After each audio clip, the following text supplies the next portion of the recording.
পুজো মানেই কিন্তু খাওয়া দাওয়া, ঘোরাফেরা আর এনজয়। চলো এই বছর আমার পুজো কিভাবে কাটলো তোমাদের সাথে শেয়ার করি। চতুর্থীর দিন গেছিলাম নর্থে, আর ওই দিন আমার ওয়েট ছিল, তাই বেশি কিছু খাওয়া দাওয়া করিনি।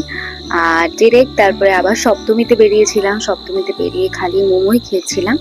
তারপরে অষ্টমীতেও আমার ওয়েট ছিল, বিকজ ভেবেছিলাম একটা দিন অন্তত একটু বেশি খাই অষ্টমীর দিনটা।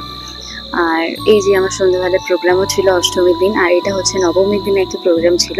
সেখান থেকে বেরিয়ে আমরা 9:30-10টার দিকে আমি আর মা বেরিয়ে একটু গেছিলাম প্যান্ডেল হপিং করতে। খেয়েছিলাম ঘুগনি, আর বাড়ির জন্য নিয়ে এসেছিলাম চিকেন বিরিয়ানি। আর এটা ছিল আমার একাদশীর দিন আউটফিট।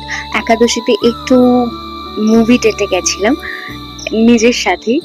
তো গিয়ে ফার্স্টে খেয়ে নিলাম একটু কোল্ড কফি, দেন আমরা রঘু ডাকা সিনেমাটা দেখেছি, এটাও ভীষণ সুন্দর। এভাবেই আমার গোটা পুজোটা কেটে গেল। তোমাদের কেমন কাটলো অবশ্যই কমেন্টে জানিও।